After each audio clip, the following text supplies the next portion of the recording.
पुनरवतीर्णास्य संस्कृतगङ्गाधारा वीरभगीरथवंशोऽस्माकं वयं तु कृतनिर्धारा अवनितलं पुनरवतीर्णास्य संस्कृतगङ्गाधारा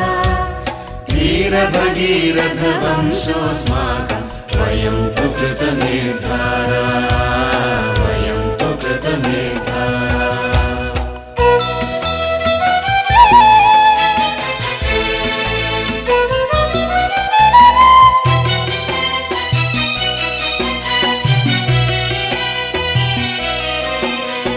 निबद्धतु पण्डितहरशिरसि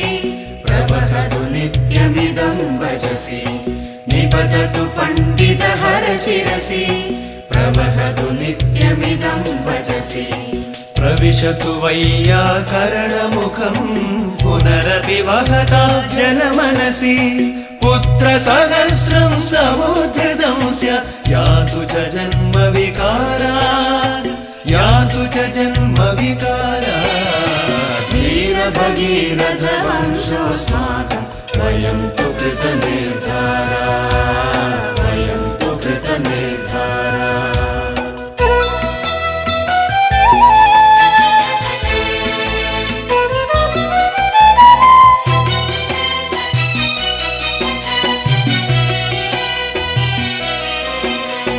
ग्रामं ग्रामं गच्छामः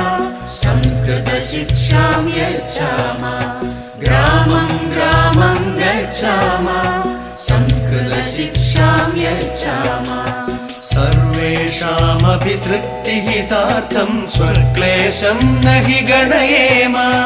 कृते प्रयत्ने किं न लभेद एवं सन्ति विचारा वीरभगीरथवंशोऽस्माकं वयं तु कृतनिर्धारा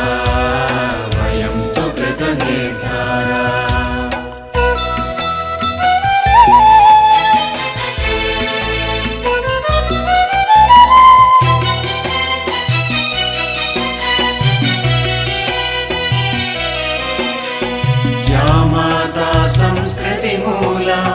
यस्या व्याप्तिः सुविशाला या माता संस्कृतिमूला यस्या व्याप्तिः सुविशाला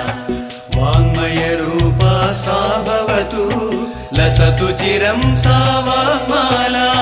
सुरवाणी जनवाणीं कर्तुं यतामहे कृतिशूरा वीरभगीरथवंशोऽस्माकं वयं तु कृतनिर्धारा अवनितलं पुनरवतीर्णास्य संस्कृतगङ्गाधारा वीरभगीरथवंशोऽस्माकं वयं तु कृतनिर्धारा